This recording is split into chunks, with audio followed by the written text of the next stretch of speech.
banking the greatest scam on earth? Thomas Jefferson said, "I believe that banking institutions are more dangerous to our liberties than standing armies. If the American people ever allow private banks to control the issue of their currency, the banks will deprive the people of all property until their children wake up homeless on the continent their fathers conquered." Jefferson's warning is already here. 40 million Americans are living on food stamps. Millions more are now homeless, living in tents, all because of one institution, the Federal Reserve System. The Federal Reserve is a group of private bankers who have stolen the money creation process from the American people. Most people still believe the Fed is an agency of the government working in our best interests. It is not. There is no greater form of evil in the world today, so let's explore the banking scam. None of us have ever been taught anything about money. The reason is to prevent us from learning the truth that money is a trick and money is a trap. When solving any crime, there's a universal truth: follow the money, but with the banking scam, follow it backwards. Where does money come from? The world's money supply is always growing. Where does all the new money keep coming from? Money comes from privately controlled global banks like the Federal Reserve System. They create money every day, which increases the world's money supply. Because all banks are either owned or controlled by private bankers, the real question is, how do private bankers create new money? And the answer is they create it out of thin air. Bankers create money out of nothing. They make it up. It is a fiction. Wow. Godlike power to create something of value out of nothing. A stroke of a keyboard and money is created. In fact, only 3% of the world's money is even in the form of bills and coins, which means 97% of all money in the world is just numbers typed on a computer screen. This is part one of the banking scam. Money is created out of nothing. The second part of the scam is this phony money is issued as debt. What is debt exactly? Well, when you consider we work our whole lives to pay it off, you could say debt is slavery. But whose debt is this phony money? It's our debt, all of it. It's our debt when we use credit cards, we get student loans, borrow money for mortgages, all bank borrowing. And it's our debt again when the government borrows, which is each and every day. In today's world, money is debt and debt is money, and don't forget the interest charges. Money equals debt and debt equals slavery, therefore money equals slavery. Our monetary system is a carefully concealed system of slavery. Why? Because our government can create the same money for free with no interest charges, just like they used to, as the Founding Fathers designed it inside the United States Constitution for our protection against private bankers. The third part of the banking scam is very evil. When bankers create money from nothing and issue it as debt, they only create the principal portion of the debt. They do not create the money for the future interest payments. There is not enough money in existence for all of us to make our interest payments. In fact, our money creation system is even mathematically impossible. Money issued by the banks, principal debt, does not equal the money demanded back to the banks, principal plus interest. We are forced to play a game of musical chairs to see who can make their debt repayments. This guarantees a world of bankruptcy, competition, and scarcity of money. For example, we go to the bank to borrow money for a house, let's say $100,000. The moment we sign the loan document, the bank creates the money out of thin air.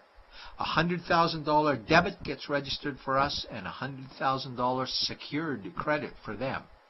Then one of two things happens. Either we give the bank 30 years of labor making house payments totaling $300,000 for the original $100,000 we borrowed, or the bank takes our house. The bankers get either our labor for life or our house, and often they get both, all from money created out of thin air and issued as debt, for money made out of nothing. This is why all the bankers end up with all the assets. The fourth part of the banking scam is inflation. People think inflation is prices and costs increase. A better answer might be the value of our money always goes down. Inflation is created every time the central banks print money, which is every day. Where does all this new money get its value? The answer is it steals its value from the existing money supply, where our savings are. Our savings are disappearing because of the new money they're printing. If money creation was in balance with goods and services, there would be no inflation. Prices would stay the same. But the reality is banks always print money, driving prices ever higher, which steals the value of our savings, making them disappear. Since the private bankers created the private Federal Reserve in 1913, the United States dollar has lost 97 cents in purchasing power. An item in 1913 that cost $100 in 2011 cost $2,230, a price increase of 2,130%. This is the banking scam. 4 parts. Private bankers create money out of nothing and charge interest on it. There is no money created for the future interest payments, and inflation steals our savings every day. In order for the banking scam to be pulled over our eyes, the bankers need help from the likes of paid-for politicians and appointed civil servants, military-industrial complex, mainstream media, multinational corporations, and the bankers' good buddies. For example, what do our banker-controlled television networks say about criminal bankers? "Oh, bankers are our saviors. Chairman is man of the year. He saved the world. Bankers really do deserve their bonuses. They're so smart." And what do our banker-owned G20 politicians say we need to do? That we must save our banking system, and now we need austerity measures, like increasing existing taxes and bringing in new taxes, cutting our social programs, including education and health care, stealing from our pension plans while increasing the retirement age, keeping us working for more years at lower wages while placing our children and grandchildren in debt and servitude for their future lives. We are being lied to that we must go deeper in debt for bailouts, stimulus packages, quantitative easing, saving the too big to fail banks, credit easing, currency interventions, all names that mean the same thing, more debt to us. Is it not strange that the solution to too much debt is always more debt to us? And where is all this money going? It's going to the banks and to the bankers. They are stealing our money right now. 0.1% of the world's population owns 2/3 of the world's wealth. This means that 99.99% of the world's population own less than 1/3 of the wealth, a decreasing amount because these guys are stealing it. We desperately need to wake up to the banking scam. It is time for change. To retake control of our money system, we must stop supporting the banking scam. Lincoln said the government should create all the currency and credit needed to satisfy the spending power of government and the buying power of consumers. Money will cease to be master and will then become servant of humanity. And Jefferson said the issuing power of money should be taken from the banks and restored to the people to whom it properly belongs. It's a pyramid scheme.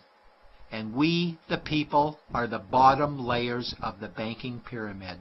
Without our support, the banking scam collapses. We have to do it ourselves. Wake up, get active, wake others. Remove our money from the bank. Buy gold and silver coins. Get out of debt. Rip up your credit cards. These actions will bring down the banking scam.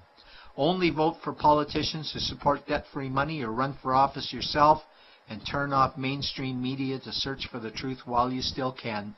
And support every effort to end the Federal Reserve System and all the privately owned central banks. Let's bring these criminals to justice to get our money and our countries back before it's too late.